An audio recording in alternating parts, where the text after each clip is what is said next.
con un poco de eco, dice. Bueno, veamos. Ya, adelante, estoy grabando. Bien. Bueno, vamos a empezar entonces con este encuentro en el que vamos a tocar la metafísica de Santo Tomás de Aquino. Para poder entender la metafísica de Santo Tomás de Aquino, nosotros tenemos que hacer un recorrido, ver cómo es que va llegando la metafísica a Santo Tomás. Para eso, nosotros nos vamos a valer, ¿no es cierto?, de cómo es que ha ido procediendo la metafísica. ¿Bien? ¿Qué es la metafísica? La metafísica es la episteme ten aitian kai archai. Es decir, es el estudio de las causas y los principios. Así la define Aristóteles ya en el libro Alfa de la metafísica, y así va a quedar la metafísica como el estudio de los fundamentos, de los principios. Claro, Aristóteles dice, lo primero en el orden del conocimiento es lo último en el orden del ser. Nosotros nos topamos primero con el efecto y por el efecto llegamos a la causa. Entonces, lo primero en el orden del conocimiento es el efecto, pero es lo último en el orden del ser. Lo primero en el orden del ser es la causa, pero es lo último en el orden del conocimiento, porque nosotros a posteriori llegamos a la causa por el efecto. Es decir, llegamos al fenómeno, al fundamento por el fenómeno, llegamos al ser por el ente.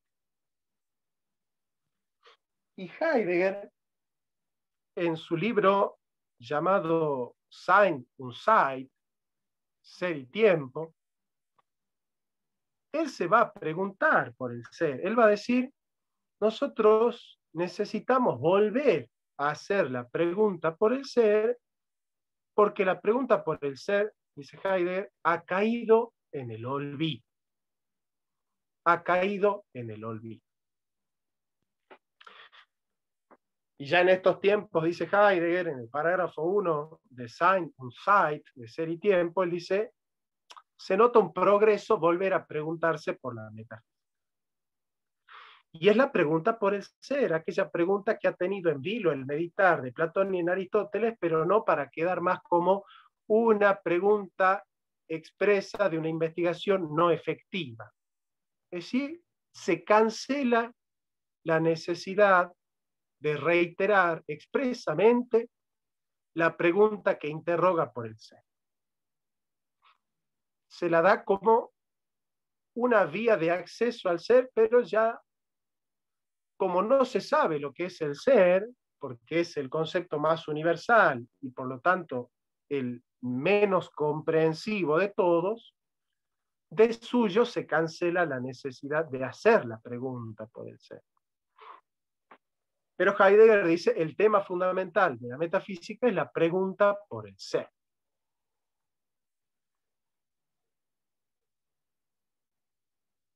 Nosotros vamos a tratar de categorizar, vamos a tratar de esquematizar cuáles han sido los distintos modos o procesos o estadios a través de los cuales los filósofos han tratado de descubrir los arjai, los fundamentos, los principios, la estructura de la realidad y el porqué de la realidad. Han habido etapas, ¿no? Y esas etapas, los clásicos le han llamado las navegaciones del espíritu humano. Es decir, el espíritu humano va navegando aguas adentro y hay quienes se han quedado en la superficie. Han hecho, digamos, la primera navegación. Se han quedado en la orilla. Hay quienes han ido y han hecho la segunda navegación, es decir, han entrado un poquito más profundo en el tema del ser.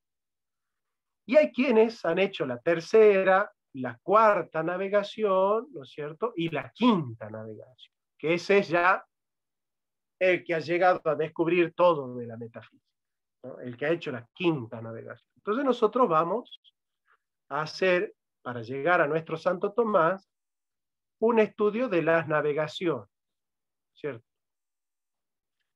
Aristóteles, en el libro Alfa de la Metafísica, va a sostener que aquellos que primeramente han concebido la pregunta por el ser, que él después la va a expresar en el libro Lambda y Gamma de la Metafísica, bueno, son los físicos, los fisiólogos, los físicos, los fisiólogos, que para Aristóteles son aquellos que se preguntan por la causa material, por la Hyle, ¿no es cierto? Por la Aitia Hyle, la causa material. Claro, ciertamente el análisis de Aristóteles no es fiel a la estructura mental, al horizonte mental de los primeros filósofos turcos de la Magna Grecia, los filósofos como Tales de Mileto, Anaximandro, Anaxímenes.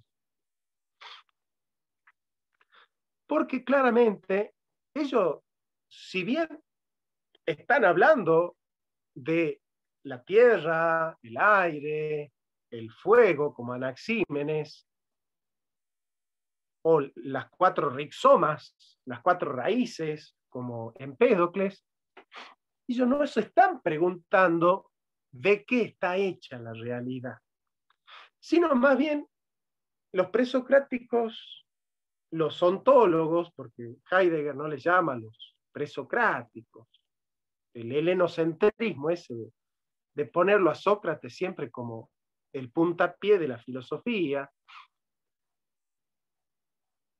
Estos ontólogos que se preguntan por el ser, evidentemente han tomado lo primero en el orden del conocer para explicar lo primero en el orden del ser.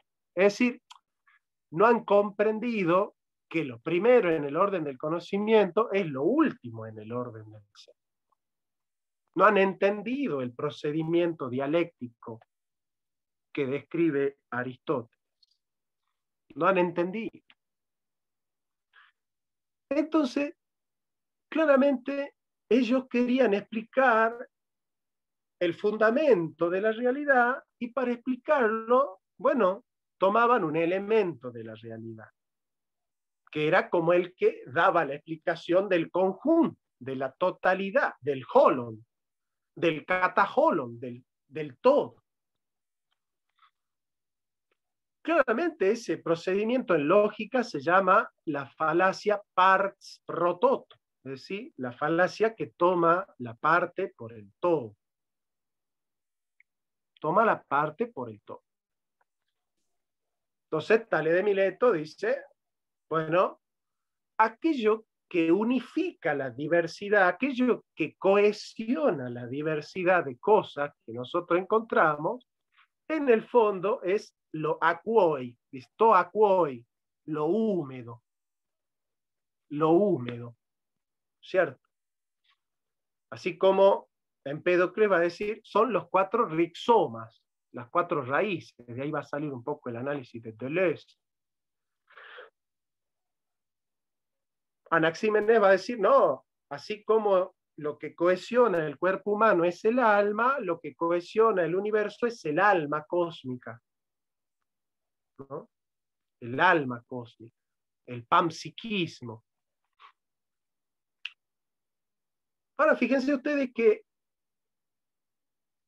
ellos para acceder al ser toman un ente, como el alma, la tierra, el aire, el fuego, el agua, y tratan de hipostasiar, tratan de sustancializar como fundamento un cierto fenómeno de la naturaleza. Fenómenos como, ¿cierto?, el agua, el aire, el fuego. Todos esos son fenómenos de la naturaleza, ¿cierto? Bueno, lo que van a hacer los presocráticos, los ontólogos, es colocar a ese ente, a ese fenómeno, como fundamento de toda la realidad. Bueno, a partir de ahí, evidentemente nosotros vamos a estar en ese problema, ¿cierto? En ese problema de no saber si en realidad ese es un fenómeno o es el fundamento, si es un ente o es el ser, ¿cierto? No se puede distinguir. Esa es la primera navegación, diría Aristóteles, ¿no? Donde aquellos se preguntan qué es el fundamento de la realidad, pero para descubrir el fundamento de la realidad se preguntan por un elemento de la realidad y lo maximizan el fenómeno como fundamento o ponen el ente como ser o colocan el efecto, uno de los efectos como causa, digamos, ¿no? Cometen ese error procedimental, digamos así, que en vez de acceder al fundamento, magnifican un fenómeno, que en vez de acceder al ser, magnifican un ente, digamos. Esa es la primera navegación del espíritu humano, digamos, ¿no? Pero claramente, ¿cuál es la estructura de los ontólogos, de los primeros filósofos llamados comúnmente los presocráticos? La estructura es la siguiente. Nosotros tenemos el ser, ese ser da lugar, ¿no es cierto?, al ente en cuanto ente, que es el que hace brotar, y el ente en cuanto ente da lugar al ente ilemórfico, a las cosas que son, a las cosas que existen, digamos. Entonces, ¿qué es el ser? El ser es fío. Para los ontólogos, los arjai, el arjé, los arjai, el fundamento, es el fío, el ser. Este ser, fío, de ahí viene el pretérito perfecto del verbo ser, ese, en el castellano, que es un latín tardío, bajo medieval, distorsionado. El verbo ser se conjuga en el pretérito imperfecto al modo del fui. El fui. Nosotros tenemos soy, eres, es, somos, soy, son. ¿No? Sum es, sumus, est y sunt. Y pasamos al fui, fuimos, fuiste y fueron, ¿no es cierto? Pasamos al fui. ¿De dónde sacamos nosotros la raíz del fui? La sacamos del fío, es la raíz fío, fiomática, digamos. Entonces, fío es el ser. Hay que llegar al fío, al ser. Pero ¿cómo llegamos al fío? A través de la physis, de aquello que brota y permanece. De aquello que brota y permanece, ¿no es cierto? Y aquello que brota, ¿sí?, que es la physis, brota y permanece porque hay algo que la hace brotar. Algo la hace brotar a la naturaleza, a la physis. Y la physis, aquello que brota y permanece, se fenomeniza, ¿no es cierto?, en esas caracterizaciones que nosotros llamamos los taonta physei, las cosas físicas. Entonces yo acá tengo una piedra, la piedra es taonta physei. Bueno, la taonta physei es un fenómeno de la physis, de aquello que brota y permanece. Ahora, ¿por qué brota y permanece? Porque hay algo que la hace brotar, que es el fío. El objetivo de los ontólogos es llegar al fío, pero se quedan en los taonta physei, maximizan un taonta physei y lo colocan como si fuese el fío, ¿no? Colocan un ente como si fuese el ser. Por eso Heidegger dice la diferencia ontológica es la diferencia entre ser y ente, propia de la metafísica, pero que la metafísica olvida. Entonces, ese es lo que Heidegger va a llamar la ontoteología, ¿sí? Ahora, vamos a la segunda navegación. Aquellos que han escarbado un poquito más en la búsqueda de los arjai, de los principios, del fundamento. Dice Aristóteles, bueno, ahí vamos a encontrar a Anaximandro. Anaximandro es el que va a descubrir, que va a teorizar Anaxágoras, Anaximandro con el tema de del apeirón, del indefinido, ¿cierto? De lo indefinido. Hay algo que es indefinido y eso que es indefinido define a todas las definiciones, digamos. Hay algo que no tiene determinaciones, ¿no es cierto? Que es aoristo, que es indeterminado, y que es apeirón, que es infinito, y que le da finitud y determinaciones a las cosas, ¿no? Eso que es indeterminado, infinito, no tiene nombre, no tiene esencia, no tiene determinaciones, por lo tanto es incognoscible, dice Anaximandro. Y Anaxágoras va a hablar del nous. Hay un entendimiento que hizo pasar la materia de potencia a acto. ¿Y cómo le llama Aristóteles a la gente por el cual la potencia se actualiza? Dice Aristóteles, nada pasa de potencia a acto sino por un ser en acto. Ese ser en acto es la causa eficiente.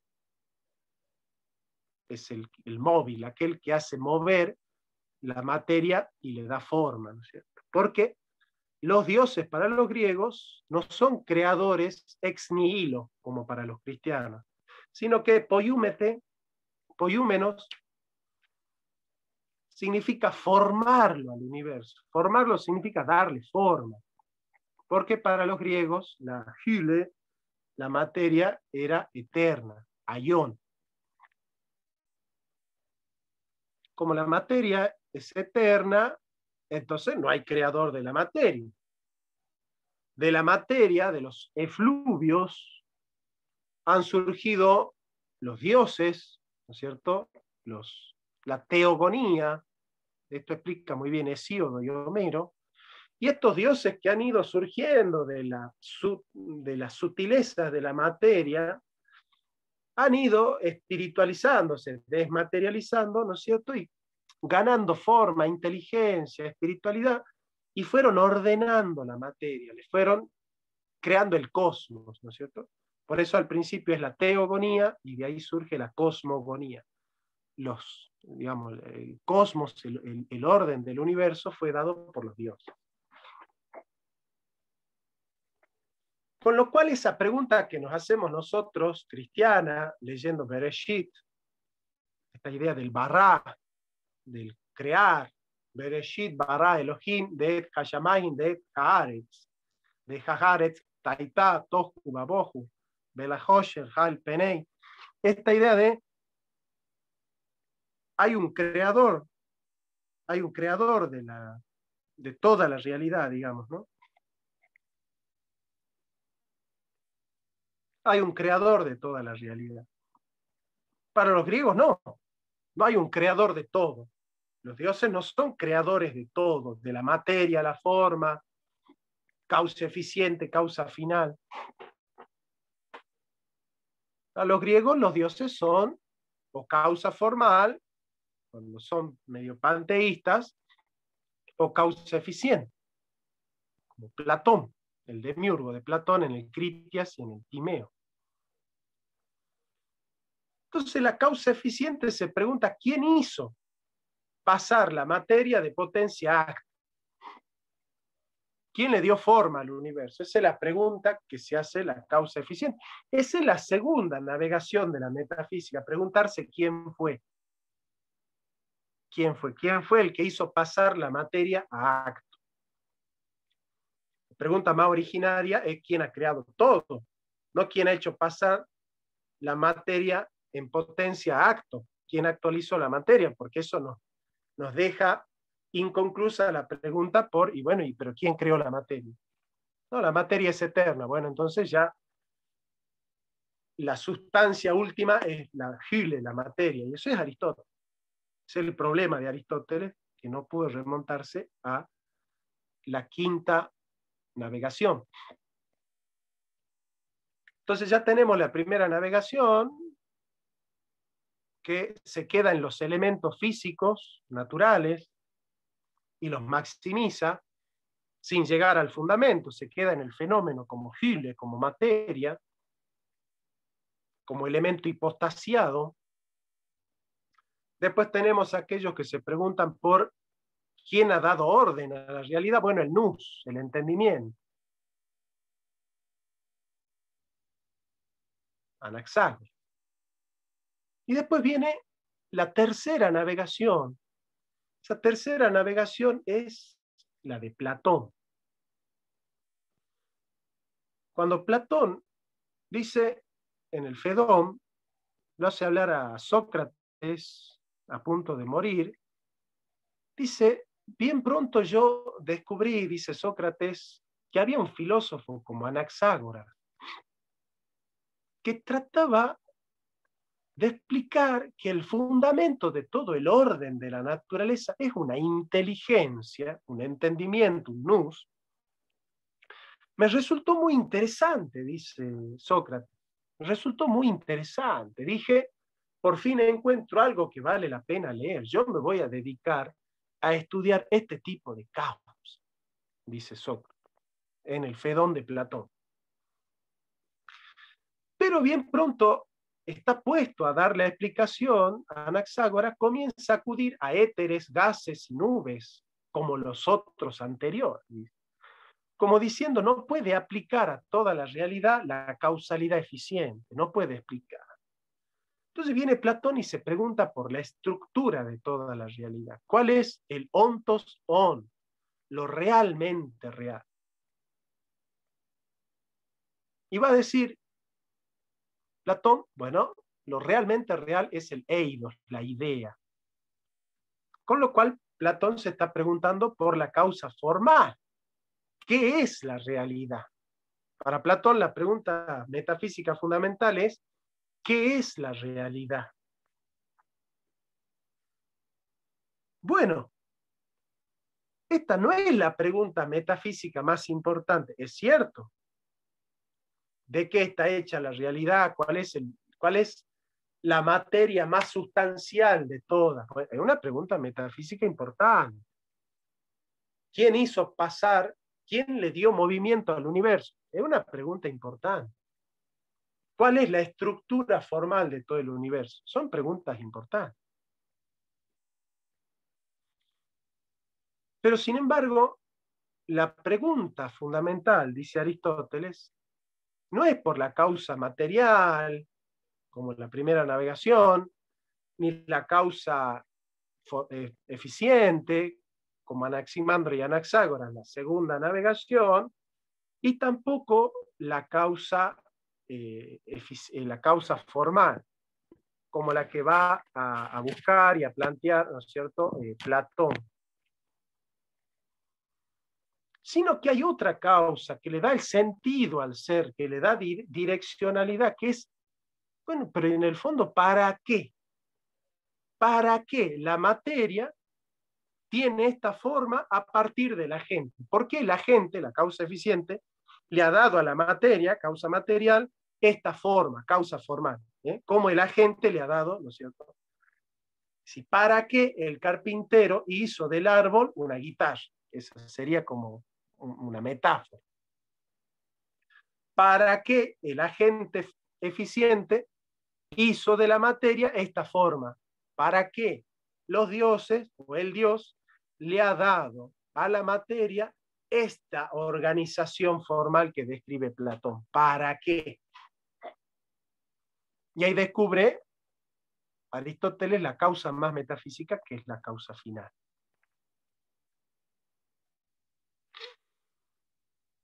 Bien, pero a nosotros nos interesa la pregunta por el fundamento de la realidad y nos damos cuenta que los griegos, por el horizonte mental que tienen pagano,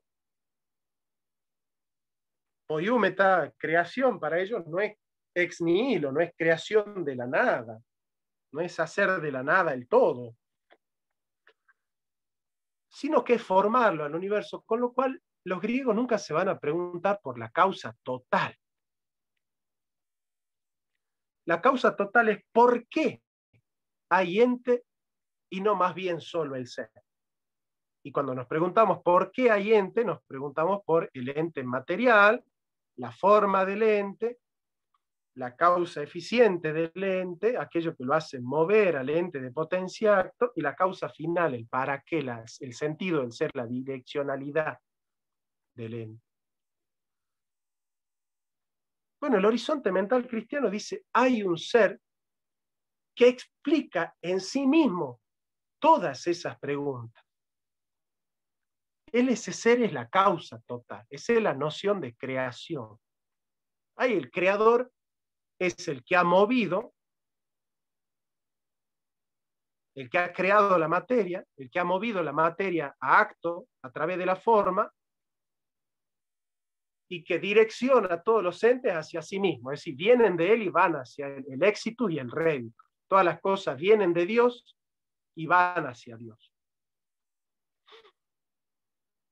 Con lo cual, el horizonte mental judeo-cristiano nos otorga el concepto de causa total de creación. Con lo cual ya podemos hacer la quinta navegación. Preguntarnos, no por qué las cosas son de este elemento y no del otro, o qué es la realidad en sí misma, o quién la movió, está muy bien. Pero nos tenemos que preguntar por qué. ¿Por qué lo hizo? ¿Por qué hay entes si pudiera existir solamente el ser? Entonces yo me doy cuenta que la piedra es, el árbol es, el cielo es, los números son, el amor es, la cultura es, todo es. O sea que me doy cuenta que las cosas se resuelven en el es. Bueno, ese es un nombre, es una idea o es una realidad. Esa es la pregunta. Cuando nosotros decimos que todas las cosas son, por lo tanto todo se resuelve en el es, ese es solo un nombre, es solo una palabra, es solo una idea o es una realidad. Y ahí viene nuestro Santo Tomás de Aquino. Acá está, en Santo Tomás de Aquino, y él dice, efectivamente, ese es, no puede ser una nómina, un nombre, porque si no, no sería real el movimiento. Es decir, una palabra no puede hacer de la materia el acto, no puede actualizarla a la materia, no puede darle sentido a la materia una palabra. No tiene sentido. Es más que una palabra, es una idea tampoco. Las ideas no mueven a las cosas. ¿Qué es? Una realidad. Bueno, ¿cómo va a llegar Santo Tomás a descubrir ese ser que es auténticamente real, que es el más real, que es el único verdaderamente real, o fundamentalmente real, y que explica al ente en su totalidad? No su materia, no su forma, no su movimiento, no su finalidad, sino lo explica al ente completo. Explica por qué hay ente, para qué hay ente, qué es el ente, de qué está hecho. Hay un ser en el cual se resuelven todas esas preguntas. Pero nosotros dijimos que vamos a llegar al ser por el ente. ¿Cómo vamos a hacer? ¿Qué tal? ¿Me escuchan bien? ¿Me entienden bien? ¿Quieren abrir el micrófono y hacer alguna pregunta? Me gustaría verlos un poco, a ver si se muestran un poco. Bueno, Lisette nos dice que está bien. Ahí está Pablo. ¿Cómo vamos? ¿Se va entendiendo? ¿Quieren que hagamos un repaso? ¿Quieren que les que les explique alguna cosita. Daniel, ahí está Daniel. Néstor. A ver si los puedo ver un poco, a ver. Ahí está. Estefano. Néstor. Bueno, a ver, aquí.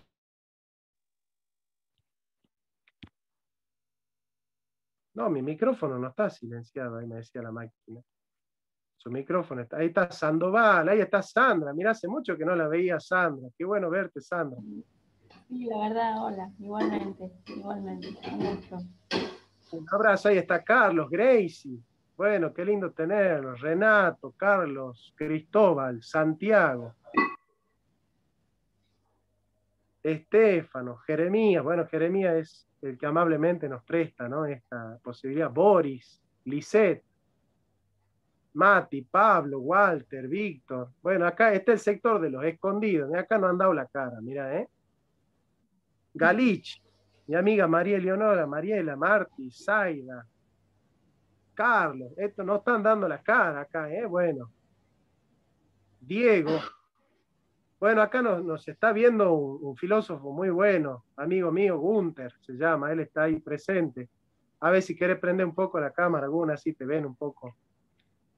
Paulina, Hugo, Carlos, bueno, ahí está la Rebe, ahí está Ricardo Poviersin, ¿eh? Un amigo también, un gran filósofo, uno de los mejores filósofos de la Argentina, que se dedica muy bien a los temas de la ecología, de la ecosofía, de la filosofía de la naturaleza. Es uno de los grandes exponentes de ese tipo de filosofía que ha cultivado Arne Naes, ¿no?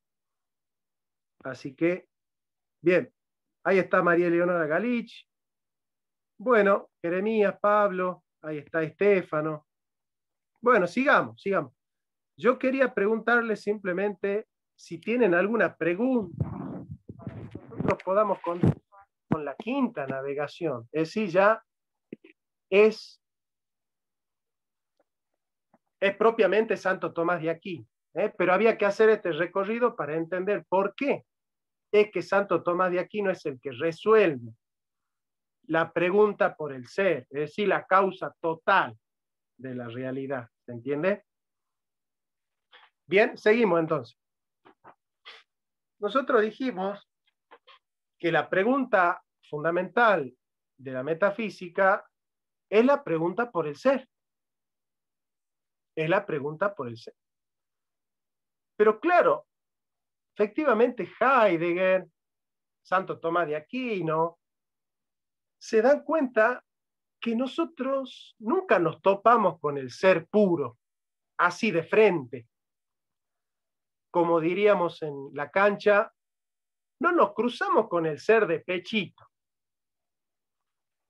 ¿No es cierto? Es cierto que la piedra es cierto que el hombre es cierto que el árbol es cierto que la idea es cierto que toda la realidad es. Pero nunca nos topamos con el es. Nunca nos topamos con el es. Siempre nos topamos con el siendo.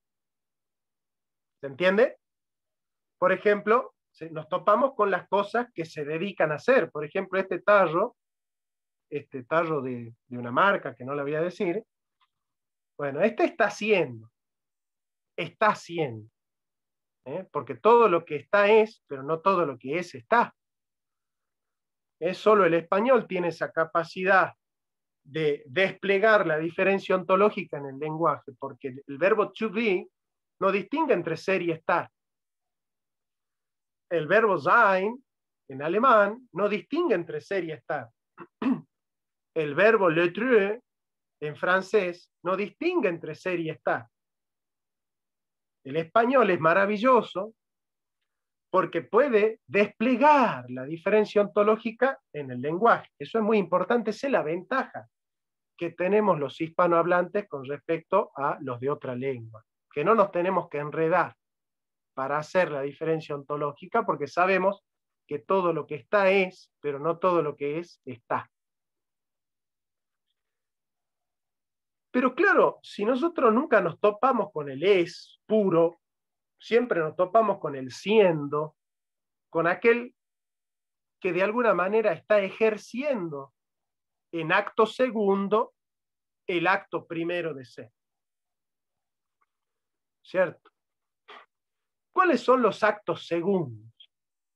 Los actos segundos son las operaciones. Por ejemplo, Pablo está con el celular, ahí está entretenido con el celular. Bueno, ese es un acto segundo. Es un acto segundo. Néstor está comiendo. Ese es un acto segundo. Provecho, Néstor, provecho. Está comiendo el espíritu, porque no solo de pan vivirá el hombre, pero está comiendo pan también. Así que, provecho, Néstor, querido.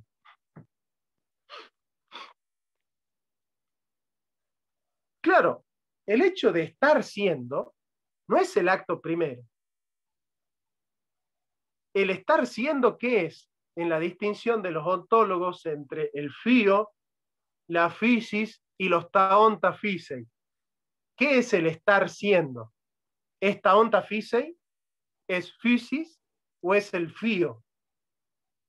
Por ejemplo, ¿qué es el estar siendo? El estar caminando, el estar comiendo, el estar hablando. ¿Son actos de qué? ¿Del ser o del ente? El estar aquí y ahora haciendo esto, esto o aquello. ¿Son actos del ente o del ser? El estar haciendo esto o esto o aquello. ¿Alguien quiere responder? ¿Alguien quiere escribir? No, ¿cómo hace acto del ser? Son actos del ente, claro, son actos del ente.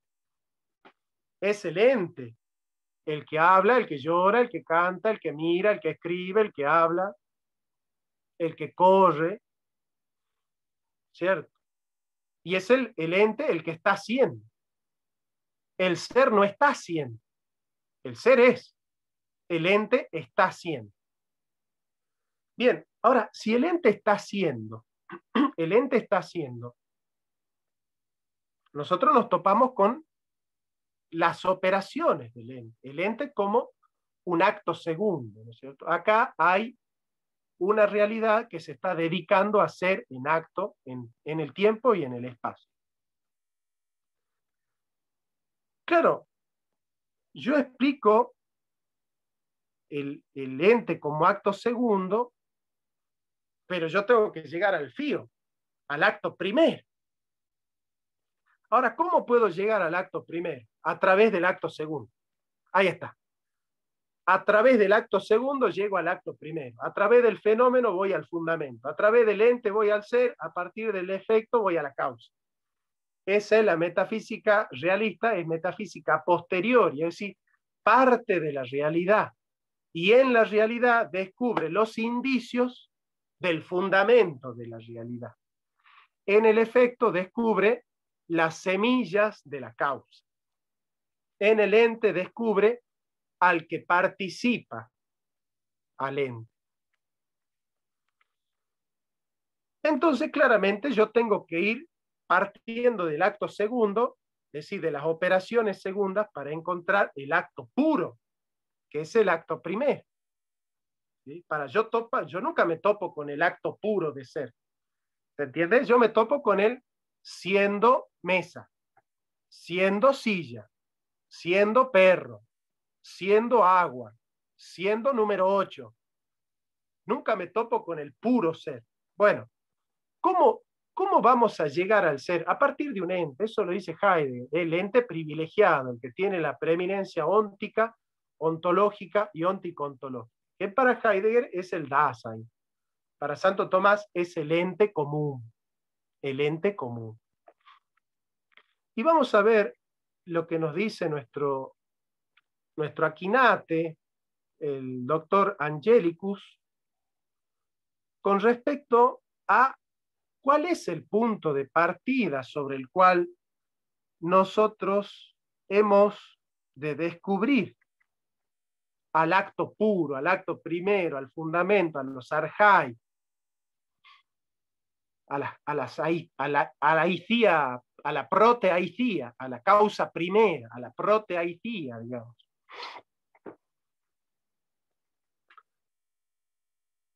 Nos dice Tomás de Aquino, ¿sí? Nos dice Tomás de Aquino en De Veritate, en el De Veritate, ya les voy a decir bien el número del Veritate. Veritate, cuestión 1, artículo 1, respuesta 100 al 114. Y para entender esto que desarrolla Santo Tomás acá, van a confrontar Metafísica, libro 3, 8, sección 998, B22. Va a desarrollar así Santo Tomás, dice: Iliud autem quod primo intellectus concipit quosi notissimum, et in quod conceptiones omnes resolvis, est ens, ut Avicenna dicit un principio sue metafísique. Aquello que, primeramente, el intelecto concibe, capta, concibe, como evidente, es decir, evidente significa está dado al videre. Vidente significa que está dado al videre, a la vista. Es algo que, con lo cual el ojo se puede topar. Aquello que primeramente el intelecto concibe como evidente y en lo cual, ese es in quod, ¿cierto? In quod, porque el texto crítico no dice in quo. El texto crítico dice in quod, en lo cual, no dentro de lo cual, como es el in quo, que es la tradición aviceniana moderna. El texto no dice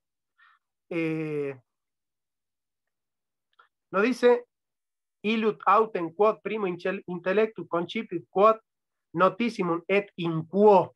Dice et in quod, y en lo cual todas las concepciones resuelve, es el ente, como dice Avicena en el principio de su metafísica. Es decir, lo primero que nosotros captamos de la realidad es que las cosas son. Es que las cosas son. Por eso yo defino existencia como realidad autónoma inteligible. Es una realidad que está dada, efectiva, es efectividad autónoma, es decir, no depende de las categorías del entendimiento ni de las categorías de la voluntad. Es decir, que haya cosas ahí afuera no depende de la operación mental del hombre. ¿Ah? Que hayan cosas afuera del hombre no depende de una operación mental del hombre. Que haya cosas ahí afuera de mi subjetividad no depende de una operación de mi voluntad. Si las cosas están ahí afuera, pero no por algo que haya hecho el sujeto. Están ahí afuera y punto. Cuando nosotros las conocemos como ya estando ahí afuera.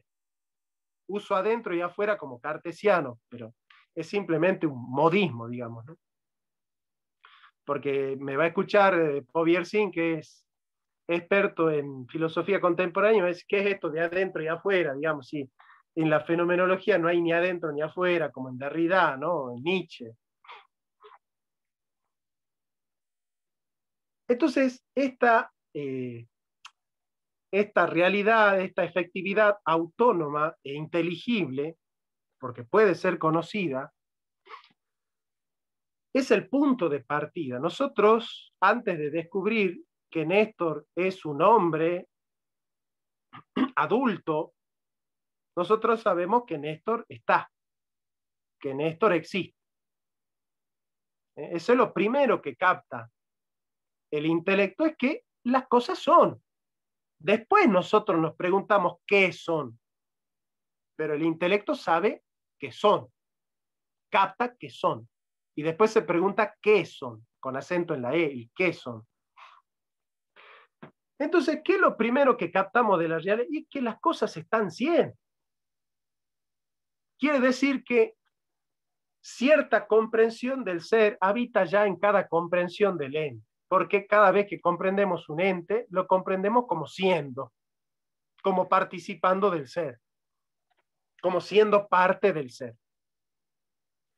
Ahora, si resulta que todo ente en el fondo es, quiere decir que la única vía de acceso racional al ser es a partir de las cosas que son. Es decir, volvemos a los ontólogos. Para llegar al fío, tenemos que acudir a la physis, pero solo nos topamos con la physis a partir de un taonta physei.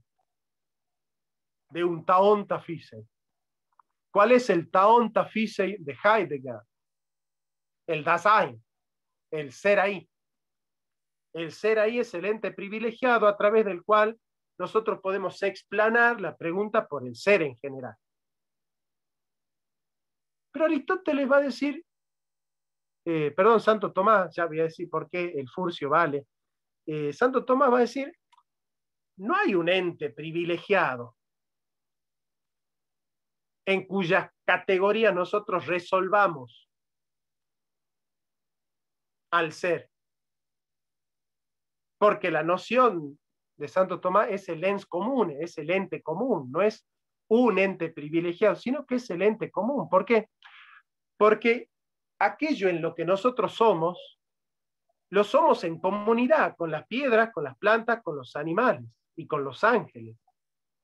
Es decir, no hay un modo de estar propio del hombre con respecto a la piedra. El hombre está como la piedra. Lo que cambia en el hombre no es el estar, sino la esencia. Aquello que hace que el hombre no sea piedra no es su modo de estar, sino su esencia, dice Santo Tomás. En cambio, para Heidegger, lo que diferencia al Dasein de los entes intramundanos es que los entes intramundanos simplemente están. Son Wirklichkeit, son realidades dadas. Son realidades dadas, son esencias efectivas, Wirklich, ¿no es cierto? Realidades dadas. Son realidades dadas, digamos. Pero no son propiamente una existencia. El único que verdaderamente existe es el Dasein, digamos, ¿no? Entonces, aquello que le da diversidad a las cosas no es la esencia, de la cual Heidegger no quiere saber nada, sino el modo de ser. Y ahí está preso de Duns Scoto, de Tomás de Erfurt, ¿no es cierto? Que busca en la univocidad del ser una comprensión de ser con distintos modos. Digamos. Es esa única comprensión del ser con distintos modos es la que hace la explicación de por qué una realidad es eso y no otra cosa. Santo Tomás no necesita acudir al acto, al modo del acto para explicar la diversidad, porque él entiende que la diversidad está dada en la esencia, no en el modo del acto. Es decir, aquello que hace que Pablo sea hombre y no piedra, no es su modo de ser, sino su esencia, la forma sustancial. ¿Ve? La forma sustancial. Esto es importante entender, porque ese es el error de Heidegger. Es importante entender que está pecando por el tema de la univocidad del ser. Porque ya decía Aristóteles, el ser no es unívoco, es análogo. Se dice de muchas maneras, pero siempre según la usía primera, la proteusía. Bien, cuando nosotros entonces queremos caracterizar al ser, tenemos que acudir al ente y explanar en el ente las propiedades del ser. Descubrir en el ente aquello que vamos nosotros a descubrir por el ser. Y el método de Santo Tomás de Aquino es el de el Dionisio Areopagita, el método de la supereminencia dialéctica. ¿Cuál es el método de la supereminencia dialéctica? El método de afirmación, negación y supereminencia. Por ejemplo, yo descubro que la piedra es, que el árbol es, que el perro es, que el hombre es y que el ángel es.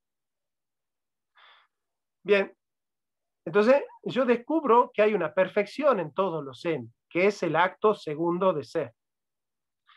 Ahora, yo me doy cuenta que esa perfección está en Dios, pero no al modo de la piedra, pero no al modo del árbol, pero no al modo del perro, pero no al modo del hombre, pero no al modo del ángel, sino de un supermodo. Y ya escucho a alguien decir, bueno, pero que no era que no ibas a hablar de los modos de ser, que no era que no ibas a acudir a la univocidad. Claro, pero esta es analogía, ya vamos a ver por qué es analogía. Esto lo explica muy bien Zanotti, Gabriel Zanotti, en Hermenéutica de la Suma contra los Gentiles, capítulo 8. Nosotros descubrimos una perfección en el ente y vamos al ser predicando en el ser por la vía de la remoción en la supereminencia. Nosotros decimos, el ente es bueno, pero Dios también es bueno, pero no como el ente, sino que es súper bueno. Es súper bueno, es eminentemente bueno. Esa es la vía de la remoción. ¿Por qué de la remoción? Porque nosotros al contenido bueno lo descubrimos en el ente, no en el ser. Y lo predicamos del ser, pero de una manera impropia, porque le estamos poniendo al ser el nombre que encontramos en el ente. Esa analogía de atribución intrínseca, que para la modernidad es analogía de atribución extrínseca a merced de Tomás de Dio Cayetano, comentador, el comentador de Santo Tomás de Aquino. Son avicenianos.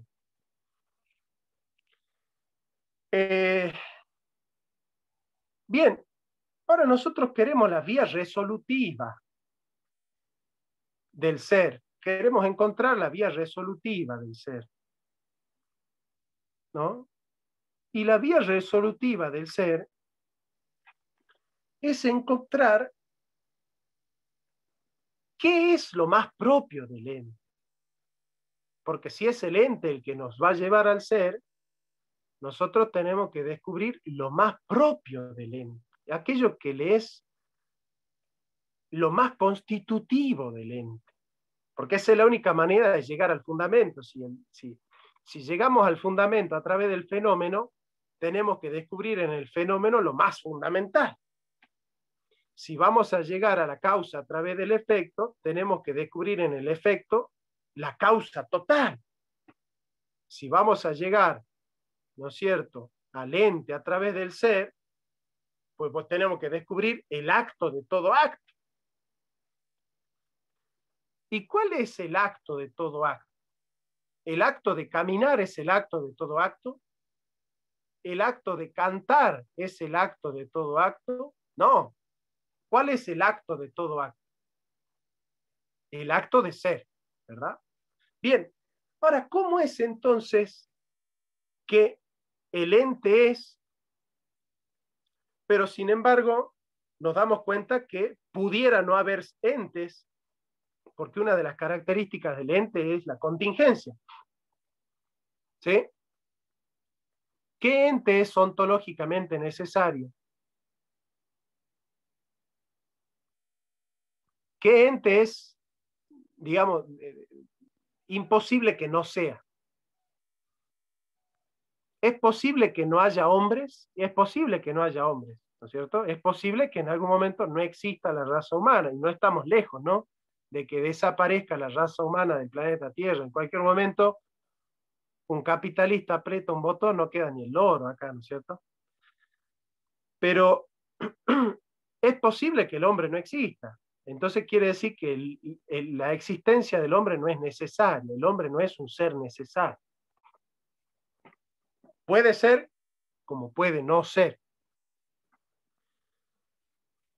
Bien, si nosotros nos topamos con el acto de ser, pero no con el puro acto de ser, con el acto puro, con el acto primero, nunca nos topamos con el acto puro primero,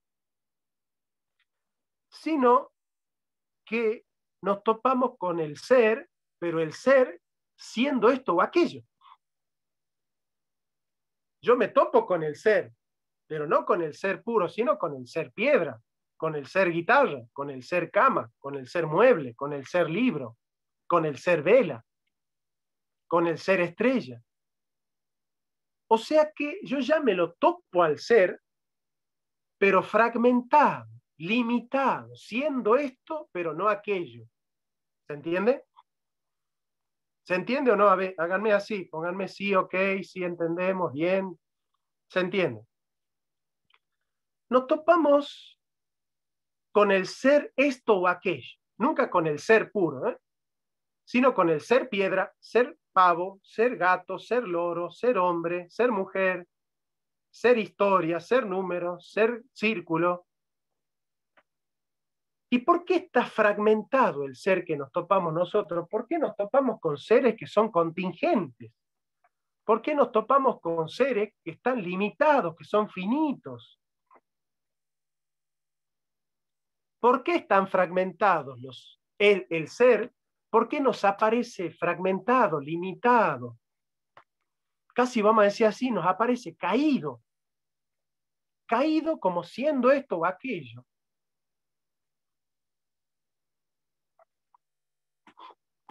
Nos aparece limitado, fragmentado, dice Santo Tomás de Aquino, in linea essendi.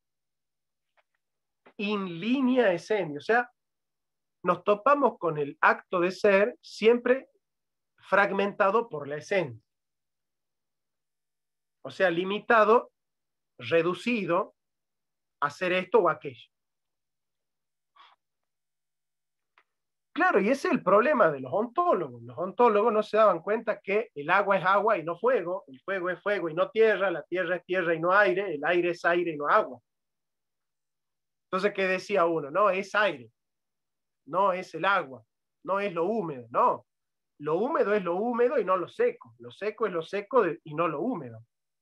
Estaban violando el principio de no contradicción y el principio de identidad. Está diciendo, no, pero lo seco en el fondo es húmedo. Decía Tales, para explicar los arjai. No, la materia en el fondo es espíritu. Decía Anaxímenes, para explicar el pam psiquí.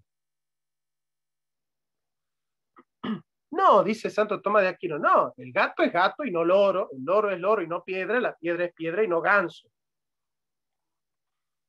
Ahora, ¿por qué yo me topo con el ser fragmentado por la esencia? Y porque son entes, y los entes son contingentes. Ahora, ¿qué es lo más propio de cada ente? ¿Qué es aquello que constituye al ente como ente? ¿Qué diría Platón? La forma. ¿Por qué? Y bueno, porque antes de existir en la materia, los entes eran auténticamente entes como formas puras. Entonces, lo más constitutivo del ente para Platón es la forma. La forma. Lo más constitutivo de Aristóteles, ¿qué es? La materia, porque es protegible, es materia prima, es la materia desde la cual la forma sustancial se actualiza por el agente, que es la causa eficiente, hacia su destino, que es la causa final. Pero Santo Tomás de Aquino va a decir, ¿qué es lo más propio del ente? ¿Qué es aquello sin lo cual la esencia no tendría sentido? El acto de ser. Porque la esencia se mueve en su entelequia al modo del siendo. Al modo del siendo. Quiere decir que el acto constitutivo por el cual la esencia es esencia, ¿ven? La esencia es esencia, es el acto de ser. Es decir, hay esencia porque hay un acto de ser por el cual la esencia es, y es lo que es, digamos. Entonces, el acto más propio del ente no es la esencia es la causa formal del ente, pero no es la causa total. Si nosotros decimos que, digamos, la explicación total del ente es su forma, entonces caemos en el platonismo. En eso somos neocantianos. Ese es el problema de la modernidad. Caen en el esencialismo porque no quieren encontrar el acto puro. Entonces hacen explicaciones formalistas, ¿no? Entonces, ¿cuál es el ontos son? Y bueno, las condiciones de posibilidad del sujeto trascendental, el esquema categorial, son formalistas. ¿Por qué? Porque no quieren la vía resoluta del ese intensivo extensivo real. ¿Por qué nosotros llegamos al S, E? ¿Por qué llegamos al S a partir del N? Por la vía posterior, por la vía resolutiva en línea SN. ¿No es cierto? El noema originario, el semantema fundamental, es ente. Pero ¿cuál es el acto más constitutivo del ente? El acto de ser. La esencia con respecto al ser es potencia. Entonces, cuando nosotros queremos descubrir el acto puro, lo hacemos al modo del ente, al modo del ente. ¿Y cuál es el acto más propio del ente? El acto de ser. Ahora, ¿por qué este ser es extensivo? Porque no hay ninguna realidad que no participe del acto de ser. Ustedes pueden nombrarme algo que me digan, esto no es.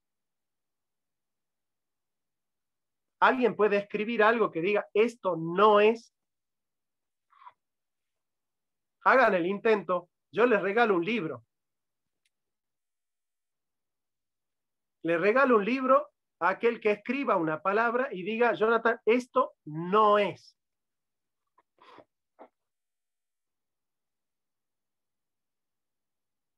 ¿Quién se anima a escribir algo y me diga, mira, Jonathan, yo estoy seguro que esto no es? No que no existe, sino que no es lo mismo, ¿no?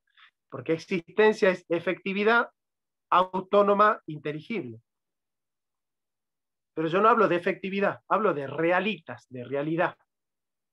Algo que no sea real.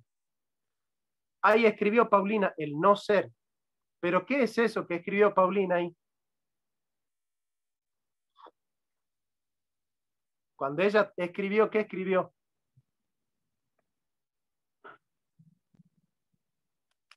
¿Escribió qué? Una palabra, ¿sí? Y esa palabra, ¿por qué la escribió? Porque en su mente tuvo una ¿qué? Una idea. La idea del no ser. Ahora, ¿cómo has llegado a la idea del no ser, Paulina? Por la negación del ente. Porque el noema originario no es la nada.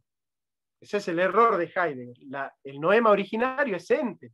Lo primero que conoce el intelecto y en lo cual se resuelven todas las nociones es ente y no la nada.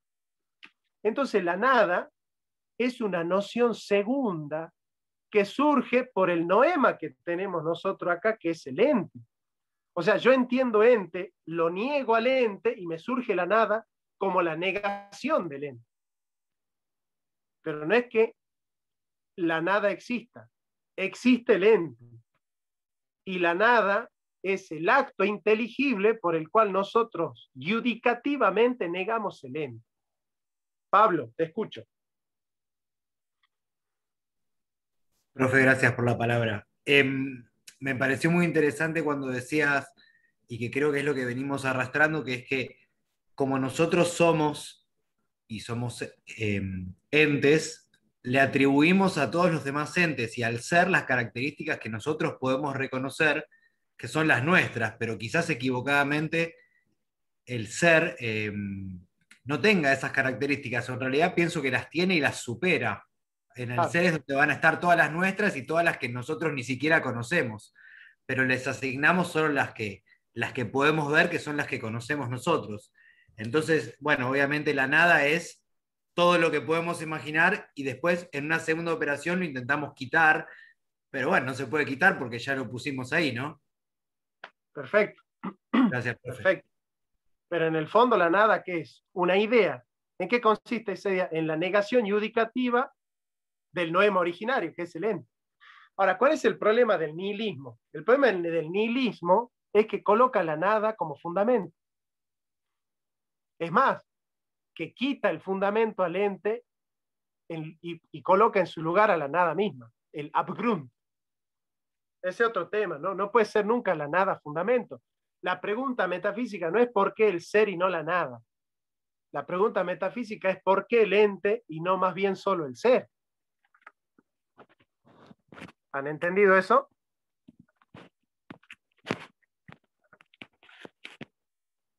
O sea, la pregunta fundamental de la metafísica es ¿por qué el ente y no más bien solo el ser? O sea, ¿por qué nos topamos con el ente fragmentado, con el ente limitado, con el ente fraccionado, pero nunca con el puro ser? ¿Por qué nos topamos con el ente limitado y no con el puro ser? Esa es la pregunta metafísica. Bien. Nosotros queremos resolver entonces si el ser, ese acto de ser, es extensivo a todos los entes. Y la verdad que sí, porque no existe ningún ente que no sea. ¿Verdad? Sería una contradicción decir hay un ente que no es, porque la palabra ente significa el que se dedica a ser, ¿no? Es como decir, hay algo que se dedica a ser, pero que en realidad en su dedicarse a ser no es. Eso sería decir, ¿no es cierto?, que hay un ente que no es, digamos, ¿no? Entonces todos los entes son, ¿verdad? Bien. O sea que el acto de ser habita en todos los entes, penetra la profundidad de todos los entes, porque todos los entes son en el seno del ser. Y no solo porque son, sino porque son lo que son, es decir, son lo que son y son porque habitan en el ser, porque no existiría la idea de triángulo si no existiría el triángulo como una idea que es. No existiría el hombre bueno si no existiría la bondad como una predicación que es. Claro, no es al modo de la efectividad ilemórfica como el hombre, pero es al modo de la inteligibilidad como idea divina. Como idea divina. ¿Cierto? Hola. Sí, Néstor. Pero en el tema de la creación de la nada, ahí no aparece la nada. No, pero la creación de la nada significa que Dios no tomó algo que ya existía para hacer lo que existe. Eso significa. Pero de la nada significa eso, que no tomó una materia prima. ¿Entiende? Sí. Creó la materia, la creó de la no materia. No es que él tomó materia que ya existía y le dio forma. Él creó la materia de la nada material, es decir, no había materia y empezó a haber materia de la nada. O sea, no había materia y comenzó a haber materia. Eso significa de la nada material. Obviamente que Dios crea desde su potencia creadora. Su potencia creadora no es nada, es algo, es poder actual, es acto puro. Cuando se dice creatio ex nihilo, se dice ha creado de la nada material. No había materia y creó la materia, ¿se entiende? De la nada material. Es en contra de las religiones paganas que sostenían que los dioses solamente han dado forma a la realidad, pues no han creado la materia, ¿se entiende? Pero en ese caso, la nada es una idea. La nada es el acto intelectivo por el cual se niega el noema originario, que es el ente. Eso es metafísica, digamos. Ahora, es extensivo y es intensivo. ¿Qué significa intensivo? Que es el acto más propio del ente. Y sí, es el acto más propio del ente, porque todo ente es ente en cuanto que está siendo, y está siendo porque él, en su estructura contingente, participa de un ser necesario. En su estructura finita, participa de un ser infinito. En su estructura imperfecta, participa de un ser perfecto. Él, que es ente por participación, participa del ser que lo es por esencia. Es decir, hay un ente que no es necesario, pero que participa del ser que sí es necesario.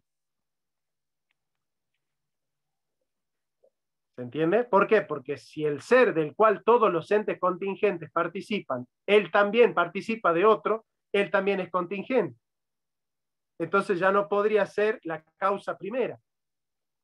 Y si él tiene explicación por participar de otro ente, entonces él no es la causa primera, es la causa segunda.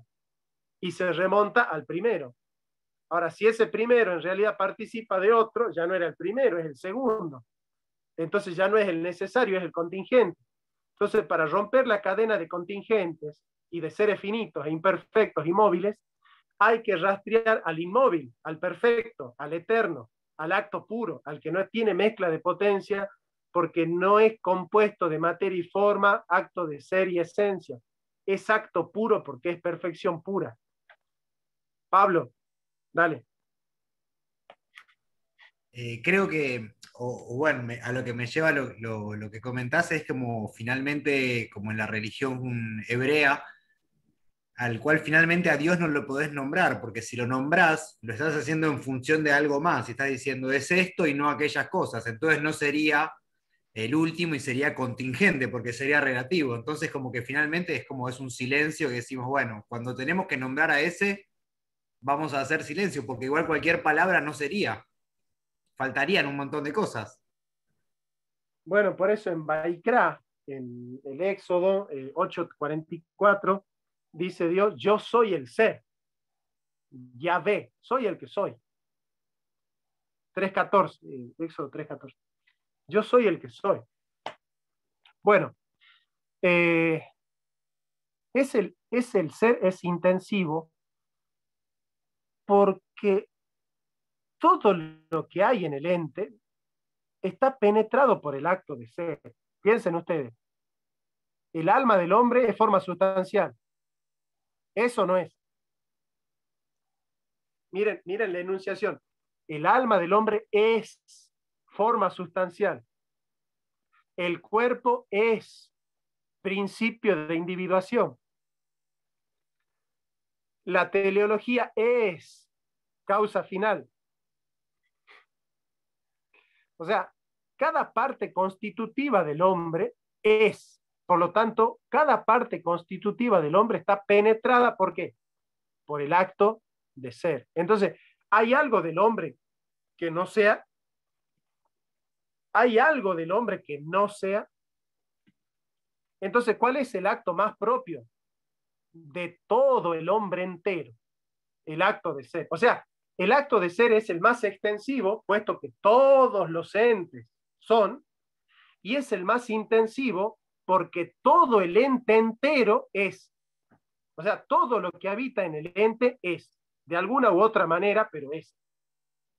Entonces, el acto de ser es el más extensivo, puesto que no hay ningún ente que no sea, y es el más intensivo porque es el acto de todo acto. Porque todo acto segundo participa del acto primero, es decir, el hombre canta como siendo, habla como siendo, camina como siendo, ríe como siendo, sueña como siendo, niega como siendo. Entonces, el acto de ser es el acto más intensivo, es el acto más propio de todo ente. Y es real porque no es un nombre, porque no es una idea, es real, es acto puro, es real. Es el S intensivo, extensivo, real, es real. No es un nombre, no es una palabra, no es un flatus voci, no es un nombre, no es una idea, no es un entendimiento, no es una intelección, es real. Es real. ¿Y por qué? ¿Y por qué este ser decidió participarse en los entes y estar fragmentado en el ente? ¿Por qué? Vamos a ver. Este libro es, sí, este libro es. El acto de ser de este libro es otro distinto al acto de ser puro, o es el mismo acto de ser puro fragmentado por la esencia.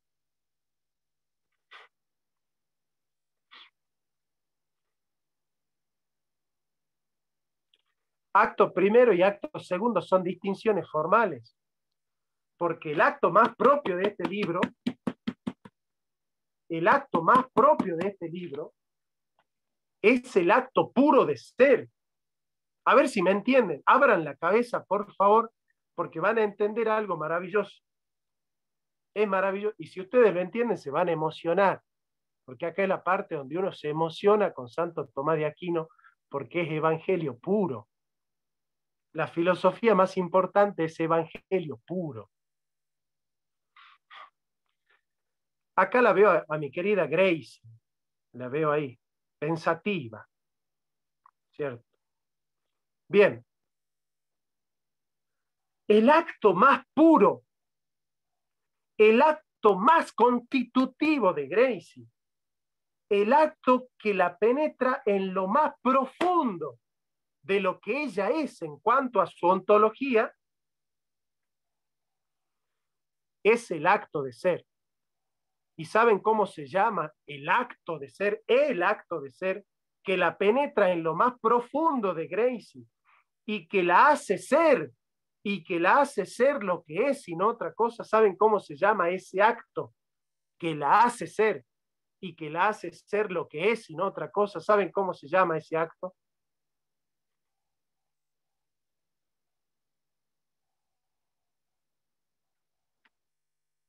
¿Cómo se llama? Lo más propio de Gracie, aquello que es más propio de Gracie, aquello que si nosotros tuvimos que hacer una inspección arqueológica y ontológica y le sacamos todas las impurezas y todos los accidentes y todas las contingencias y todas las imperfecciones y todas las finitudes, ¿saben cómo se llama? Lo más propio de Gracie, lo más constitutivo, lo más intensivo, aquello que la penetra en todo lo que es. ¿Saben cómo se llama ese acto? Se llama ser, pero se llama Dios.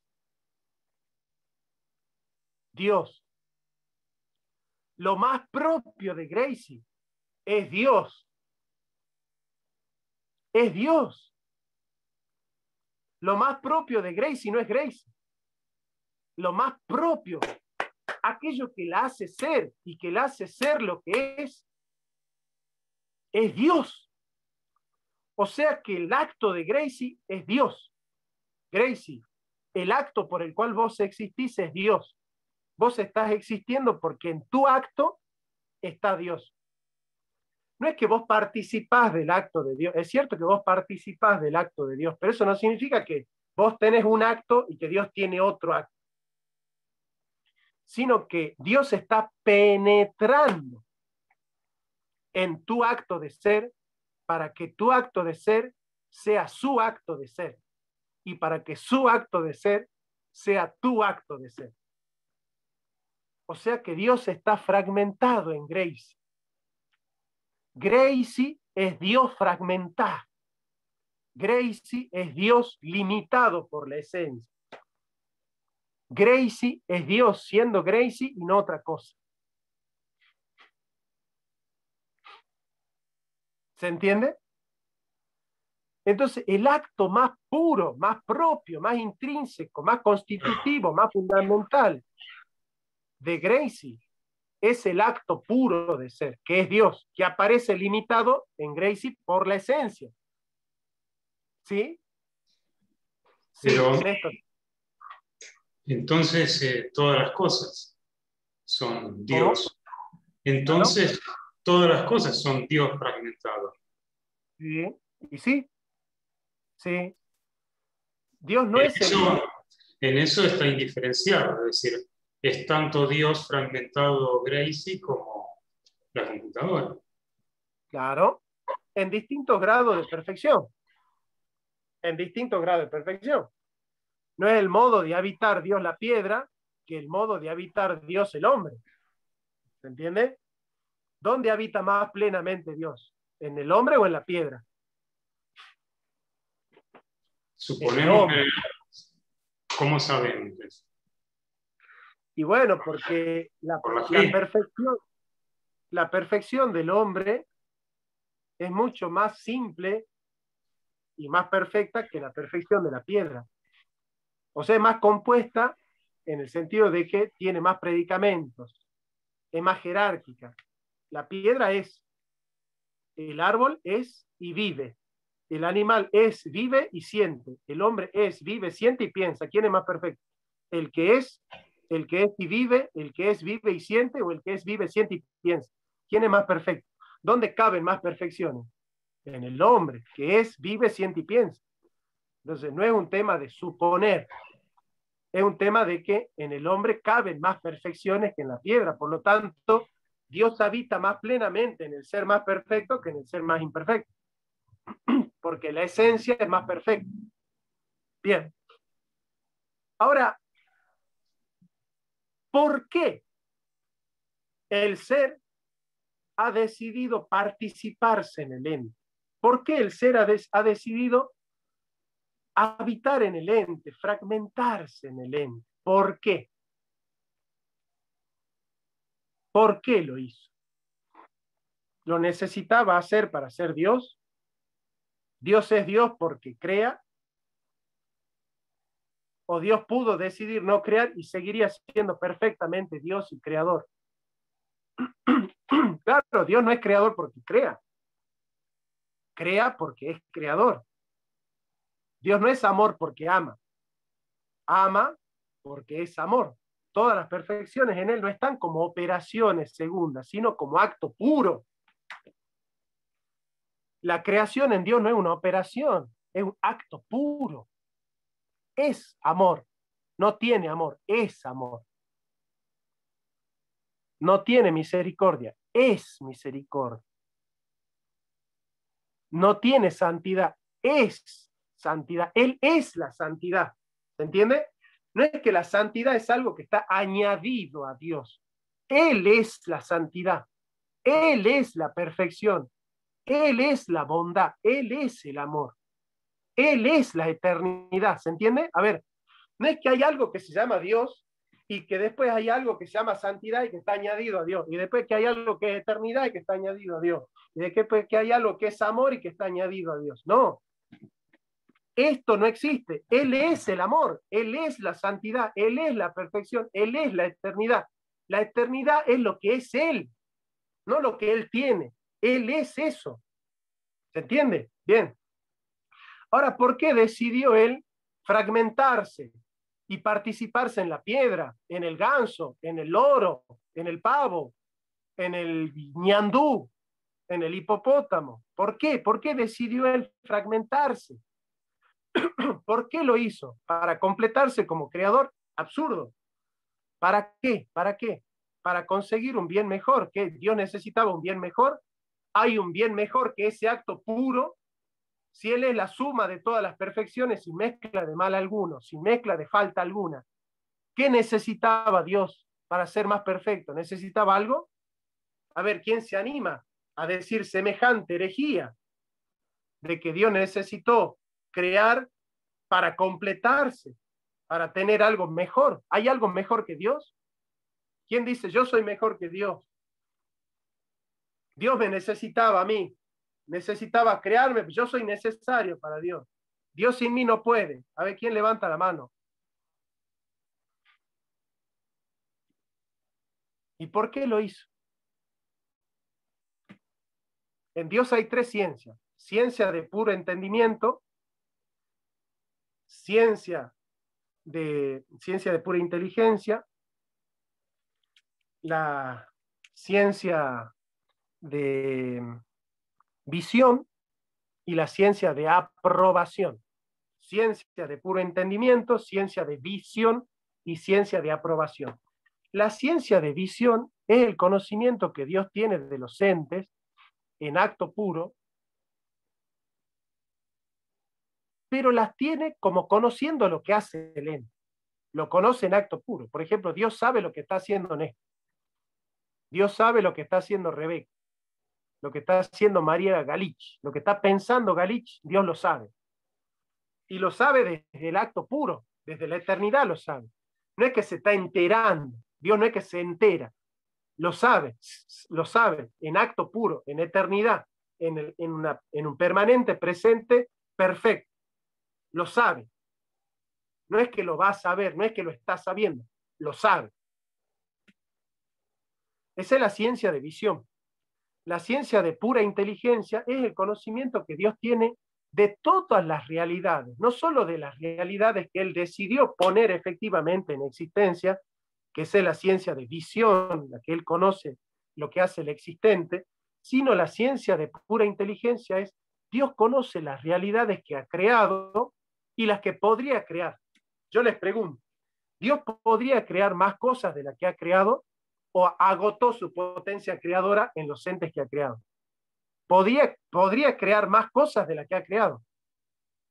¿Y por qué decidió crear solo estas? Y no las que podría crear. ¿Se entiende? ¿Se entiende el problema? Reitero el problema. Dios podría crear otras cosas que no ha creado. Dios podría crear otros entes que no ha creado. Dios podría participarse en otros actos segundos, pero no lo hace. Dios podría tener más humanos en el mundo. Podría ser un planeta más grande y tener más humanos si quisiera. Pero no. Decidió participarse en los que estamos. Ahora, ¿por qué estamos los que estamos y no más? ¿Por qué? ¿Por qué no quiso crear más? ¿Por qué no quiso participarse en más entes? Si Él puede. Porque puede, ¿o no? Puede. ¿Por qué no quiere? No es que no puede, no quiere. ¿Por qué no quiere? ¿Por qué? Él conoce su potencia creadora y conoce a los entes que Él podría llegar a crear, pero que decide no crear. Él podría crear entes que los conoce con la ciencia de pura inteligencia, los conoce porque conoce su potencia creadora, Él conoce en perfección todos los entes que Él podría crear, pero no los crea. Él conoce a los entes en los que Él se podría participar, pero no se participa.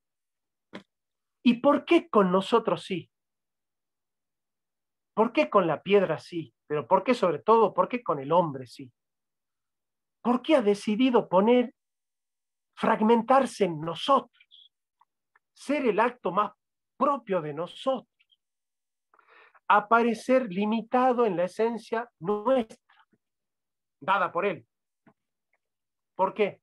¿Por necesidad? ¿Por qué hay entes y no más bien el puro ser? Si el puro ser podía ser enormemente feliz y lleno de gloria, sin necesidad de las criaturas, o ustedes piensan que las criaturas le dan gloria a Dios, gloria que Él no tiene en sí mismo. ¿Ustedes piensan que Dios es más glorioso cuando ustedes le cantan? ¿Ah? ¿Ustedes le ponen gloria a Dios que Él no tiene? Cuando ustedes le cantan, ¿le ponen gloria que Él no tiene? No, Dios no es más glorioso porque ustedes le canten. Dios no es más glorioso porque ustedes pongan la ofrenda. No es que ustedes le añaden gloria a Dios. Cuando decimos damos gloria a Dios, no significa que Dios tiene la gloria que nosotros le damos, porque si nosotros no le damos, Él no las tuviera, no las tendría. Es absurdo. ¿Por qué? ¿Por qué decidió participarse en el ente? ¿Por qué? ¿Por qué decidió crear a algunos si Él conoce a todos? ¿Pero por qué decidió crear a Gracie y no a otros? ¿Por qué decidió crear a Pablo y no a otro? Si hay un montón que podrían existir, pero no existen. Hay 700.000 millones de Pablos que podrían existir y no existen. Y no están. A ver, voy a repasar acá, a ver. ¿Por qué ha creado a Sandoval si podría haber creado a otro, a Santiago, a Cristóbal? ¿Por qué ha creado a Carlos, a Daniel, a Sandra, a Renato, a Jeremías, a Carlos, a Víctor, a Pablo, a Boris, a Mati, a Walter, a Marty, a Zaira, a Gunther? ¿Por qué? ¿Por qué decidió crear a algunos y a otros no? ¿Por qué? Si Él puede crear a todos, si Él podría crear un universo donde están todos, donde quepamos todos, ¿por qué decidió crear a Gracie y no a Candumbita. ¿Por qué? ¿Por qué? Si él puede crear a Candumbita. ¿Por qué decidió Grace? Él dijo Grace. ¿Por qué? ¿Saben cómo se responde a la pregunta más importante de la filosofía? Que es la pregunta, ¿por qué hay entes? Y no más bien solo el ser. ¿Saben cómo se responde esa pregunta? Que es la pregunta más importante de la historia de la filosofía. Boris ya está nervioso. ¿Cómo se responde a la pregunta más importante de la historia de todos los filósofos? ¿Por qué hay entes si pudiera haber solo ser? La respuesta es por amor. Porque te amó. Porque te ama. Porque te ama, él decidió de los entes que él conoce, que podría crear, decidió crear a algunos. Esa es la ciencia de aprobación. La ciencia de aprobación es la ciencia por la cual Dios en el mismo acto conoce, ama y crea.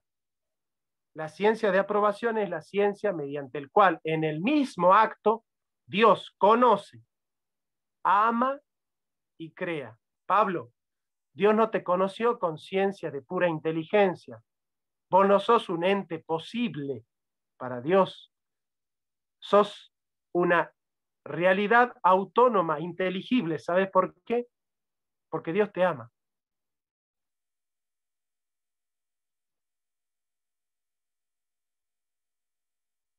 No te conoció con ciencia de pura inteligencia, te conoció con ciencia de aprobación. Pablo Peirone, en el momento en el que Dios te pensó, en ese mismo momento Dios te amó. Y porque te amó, te creó en el mismo acto. Te creó porque te amó y te amó porque te conoció. Y te conoció con ciencia de aprobación. Y en el mismo acto que te conoció, te amó. Y porque te amó, te creó. Entonces, ¿por qué hay Pablo? Y no más bien solo Dios. Porque lo amó. ¿Por qué hay Néstor? Y no más bien solo Dios. Porque lo amó. ¿Por qué hay Gunther? Y no solo Dios. Porque lo amó. Porque te amó. Nadie, el amor es el fundamento de la participación metafísica. No hay fuera del amor explicación más fundamental. La explicación más fundamental de la metafísica es el amor. Es el amor. De las virtudes teologales, el amor es el más importante. ¿Por qué? La fe, la esperanza y el amor. ¿Cuándo desaparece la fe, que es certeza de lo que se espera? ¿Cuándo desaparece la fe? Cuando llega el esperado. ¿Cuándo desaparece la esperanza? Que es la capacidad de esperar al esperado. Cuando llega el esperado.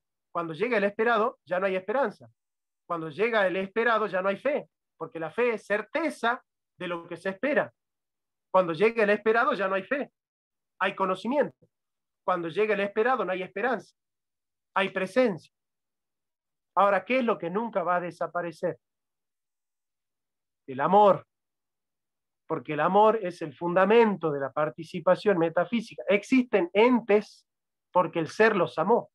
Hay entes, y no más bien el puro ser, porque el ser en el mismo acto en el que conoció al ente, lo amó, y porque lo amó, lo creó. Bueno, eso es todo.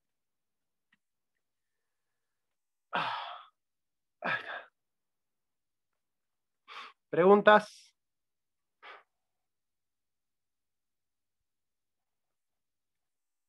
¿Ninguna pregunta? ¿Algún tomate para tirar, algo? Sí, profe, yo tengo una pregunta. Bueno, a ver. ¿Cómo explicamos entonces el mal? El mal es ausencia del bien debido. Pero Dios no ha creado el mal porque el mal no existe. El mal es la negación de un bien debido. Por ejemplo, si yo le corto un brazo a Pablo, no es que yo le he añadido a Pablo algo que le faltaba, que es un brazo menos, sino que yo le estoy sacando una perfección que él debería tener. O sea, el pecado no es algo que se suma, es algo que se resta. ¿Se entiende? Entonces el pecado, el mal, no es algo que se suma, no es un añadido, no es algo más, es algo menos. es ausencia del bien debido, es falta. No es- El pecado no es algo que sobra en el mundo, es algo que falta en el mundo, ¿se entiende? entonces no es algo que Dios haya creado. Es que no es criatura, pues, porque no existe, solo existen las criaturas. El mal es la capacidad que tienen los entes libres de destruir la creación de Dios, de corromper las cosas que Dios ha hecho bien. Mm, ok. ¿Entiendes? O sea, si Néstor no tuviese pecado, sería perfecto. Pero Néstor no es perfecto porque tiene pecado. ¿Y qué es pecado? Que hay algo que hace que Néstor no sea verdaderamente Néstor. El pecado consiste en que Néstor se traiciona a sí mismo porque nunca es verdaderamente Néstor. ¿Por qué? Porque hay algo que lo está vaciando a Néstor para que no sea lo que verdaderamente debe ser. Es falta, no es sobra. Es ausencia, no es presencia. Bien, otra pregunta. Profe, ¿me escuchan? Sí, sí, sí. Jonathan, una pregunta. Ey, excelente, excelente clase. No, mira, he dejado de trabajar, de escribir mi paper para pegarme acá porque me encantó realmente. Muchísimas gracias, te lo agradezco. Inclusive me soltaste alguna lágrima ahí al final. Pero, digo, por una cuestión personal, ¿no? De que mi hijo tiene una condición de salud y bueno, anyways. Eh, o sea, si el acto del aborto, entonces, de acuerdo a lo que acabas de describir acá, ese es un gran pecado, entonces. Porque si Dios nos creó, amó y conoce, al momento, en el mismo acto, como describiste, en la ciencia de aprobación, en el mismo acto, nos creó, amó y conoce. Si la madre o el padre o el Estado, el que sea, por un acto puro de voluntad, ¿verdad? Porque somos seres libres también, mata a ese ser. Eso es un gran acto en contra de nosotros mismos y en contra de Dios. El peor acto de todos, porque le estás negando al ente disfrutar del amor de Dios. Exacto. Terrible. Le estás privando al hombre de ser amado por Dios, de seguir siendo amado por Dios, porque el feto que tiene la mujer ya es amado por Dios.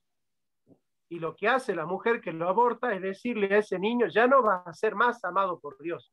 Yo no te amo y yo no quiero que Dios te ame. Y Dios lo va a seguir amando, porque el amor de Dios no necesita de la materia.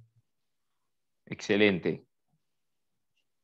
Pero es el peor de los pecados, porque es negarle al ente la posibilidad de ser amado por Dios en este mundo. Es decirle al Terrible. niño, Dios en este mundo no te va a amar, te va a amar en otro mundo, pero en este no. Yo te voy a prohibir que Dios te ame en este mundo. Eso es metafísicamente así, el aborto es eso, es impedir que el ente libre sea amado libremente por Dios en este mundo. Eso es el aborto. Miren la definición de aborto que estamos dando. Sí. Nadie ha definido así el aborto nunca. Gracias, Y es la Jonathan. definición de aborto, ¿no? Es la definición metafísica de aborto, es esta. Sí, Pablo. Profe, hablando sobre esto que trajo el compañero, sobre el mal y bueno, en este caso el crimen del aborto, finalmente, siendo consecuente con lo que decíamos antes de que todos los entes somos en Dios o en el ser, y de que del ser de Dios, de que fue, es y será toda la vez, como que toda esta temporalidad o eternidad. Entonces, inclusive la persona que aborta o todos los males que son también en Dios, ya estamos, y creo que de ahí viene el perdón, ¿no? Como que siempre estamos perdonados, porque finalmente Dios tenía ya previsto y conocido por nosotros que íbamos a cometer todos los errores que vamos a cometer a lo largo de nuestra vida, y bueno, por ese lado. Ahí está entrando en un tema polémico en Santo Tomás de Aquino, porque, como dijiste, todos los males son en Dios, y está bien. Porque no podrían Porque yo estar no por podría, fuera. a ver, déjame, Perdón. yo no podría practicar el mal si no existiera. Y yo existo por el amor de Dios. O sea, ¿qué es pecar? Vamos a definir pecado de una manera que nunca se definió también. Pecado es usar el acto de ser de Dios para realizar otro acto que no es el de Dios. Miren ustedes lo que es el pecado. Porque yo para matar, ¿qué tengo que hacer? Existir. Y mi existencia es el acto en el que yo participo. ¿De qué acto? Del acto de Dios. O sea que para yo realizar el acto segundo de matar, participo del acto primero que es Dios. Entonces, ¿qué es el pecado? Valerme del acto puro de Dios, que es bondad, para realizar un acto que no es de Dios y que va en contra de Dios. O sea, que en el fondo, en el pecado, el acto segundo va en contra del acto primero. Es la única vez donde el acto segundo va en contra del acto primero. Es en el pecado. El acto primero es el pecado es el acto segundo en contra del acto primero. Miren, nadie definió nunca pecado como ahora. Busquen esta definición de pecado en internet, pongan así, no van a encontrar. Ni Santo Tomás. Estamos yendo más lejos. Es así. Es decir, ¿cómo puede ser que yo montado en el acto de Dios realice un acto que va en contra de Dios? Y con esa libertad parecería que nosotros estamos creando algo que Dios no ha creado, porque estamos poniendo en el mundo algo que en el mundo no había, que es el pecado. Pero claro, el tema es que no lo ponemos, que lo que hacemos es sacar. O sea, Dios ha hecho las cosas bien y nosotros vamos y las rompemos y las desordenamos y las destruimos. ¿Se entiende? Pecado es destruir lo que Dios ha hecho bien. Pero para hacerlo nos valemos del acto de Dios.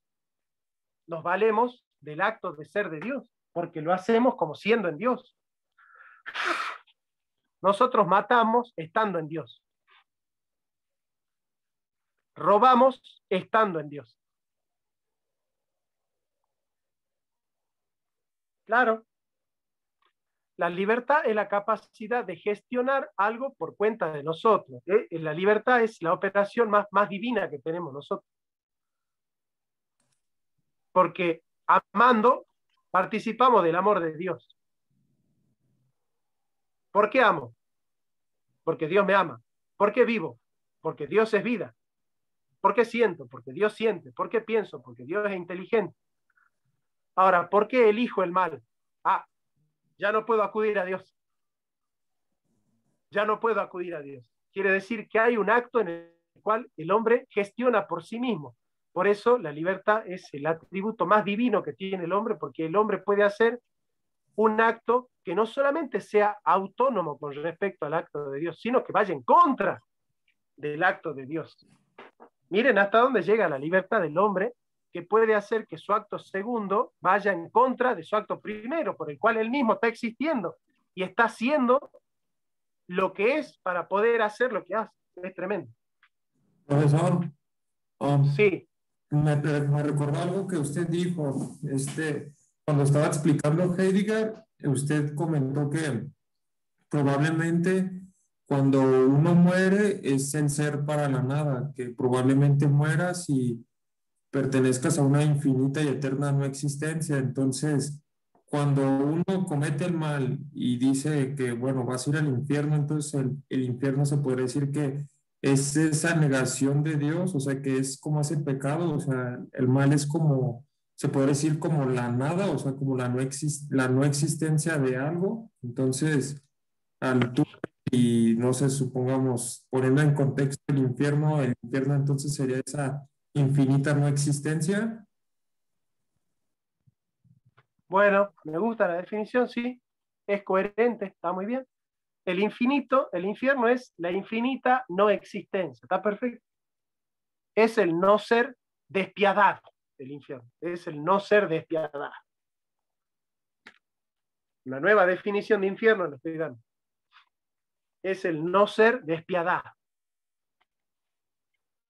Bueno, che, dejen de sacarme definiciones nuevas. Bueno, esta ha sido la clase de hoy de Santo Tomás de Aquino. Dios ha querido que se corte YouTube para poder hacerlo de esta manera, en la que me he sentido mucho más cómodo, así que gracias al Señor hemos podido tener esta clase de esta mejor manera. Así que bueno, les agradezco a todos, los invito a suscribirse al canal de YouTube, al oficial y al otro, y vamos a subir esta clase a YouTube, a los dos canales, y vamos a seguir difundiendo, porque esta es la verdad, que nadie los confunda. No, pero después vino Deleuze y dijo otra cosa. No hace falta decir nada más, porque el que ha entendido esto, ha entendido todo de la metafísica. Lo único que hay que hacer es aplicar esta metafísica. Saludos, que Dios me los bendiga y nos vemos pronto. Muchas gracias, profe, gran clase. Chao, queridos. Dios me los bendiga. Chao, chao. Hasta luego.